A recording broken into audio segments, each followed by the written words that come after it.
আমার স্বপ্নের দুনিয়াতে আপনাদের সবাইকে স্বাগত। আজ আপনাদের সামনে নিয়ে চলে এসেছি আবারও আমার একটা ইনোভেটিভ আইডিয়ার রেসিপি। এই রেসিপিটা সত্যি উদ্ভিদ জগৎ আর প্রাণী জগৎকে এক করেছে। তাহলে চলুন পুরোটা দেখে নেওয়া যাক। আর এরকম আমার নিত্য নতুন রেসিপিগুলো যদি আপনাদের ভালো লেগে থাকে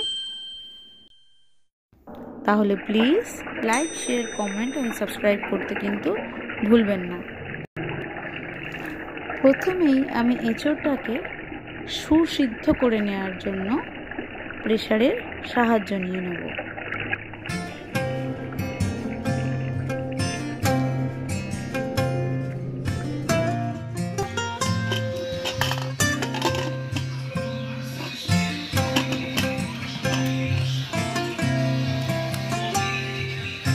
এরপর মেটেটাকে ভালো করে টক দই, নুন, হলুদ আর পরিমাণ মতো জিরে গুঁড়ো, ধনে গুঁড়ো দিয়ে ভালো করে ম্যারিনেট করে নেব।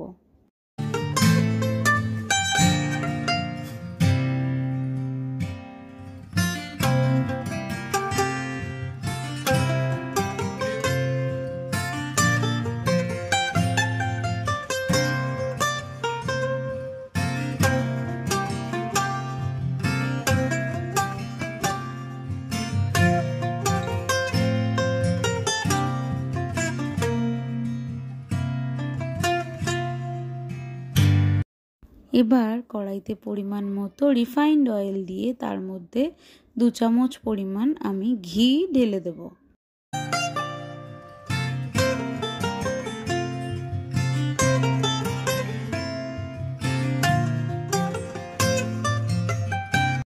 এবার এর মধ্যে আগে থেকে থেতো করে রাখা পেঁয়াজ, রসুন আর কাঁচা লঙ্কাটা অ্যাড করে দেব।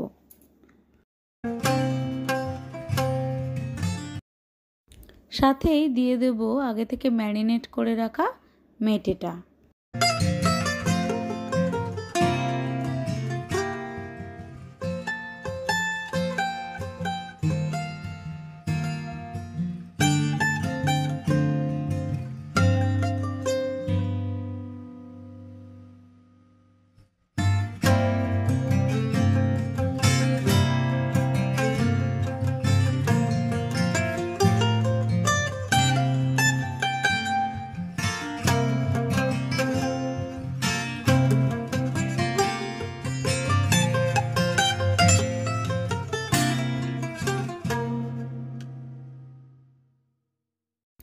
এবার একটু রঙের জন্য ইউজ করলাম কাশ্মীরি লঙ্কার গুঁড়ো।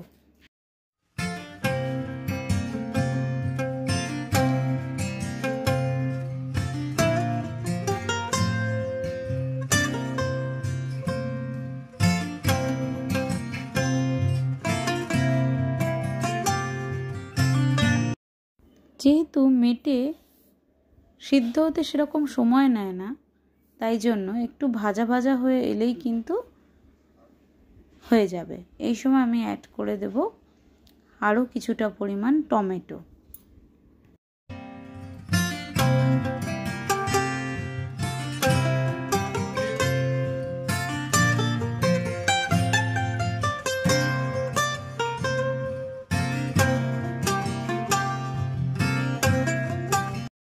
এরপর এর মধ্যে আগে থেকে সিদ্ধ করে জল ঝরিয়ে রাখা এঁচোড়টা দিয়ে দেব।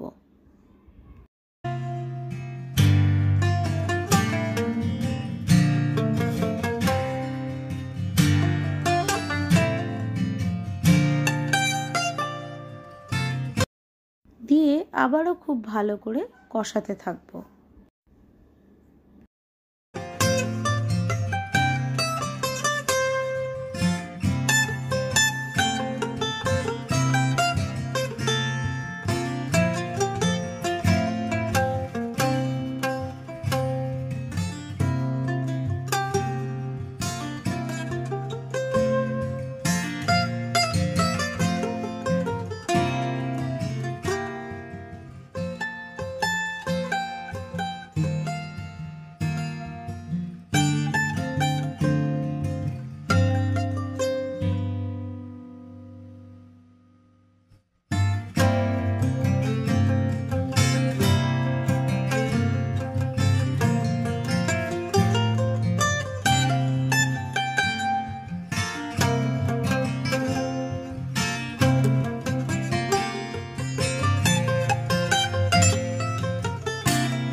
একটা খুন্তির সাহায্যে আমি একটু দেখে নিলাম যে মেটেটা খুব ভালোভাবে সিদ্ধ হয়েছে কিনা।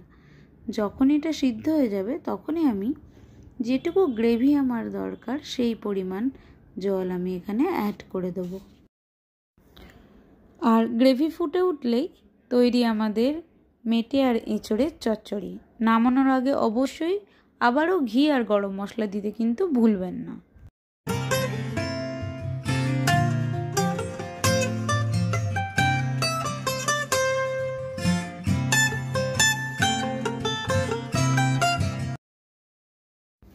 আজ তাহলে এটুকুই, আবার দেখাবে অন্য কোনো দিন, অন্য কোনো সময়, অন্য কোনো রেসিপি নিয়ে।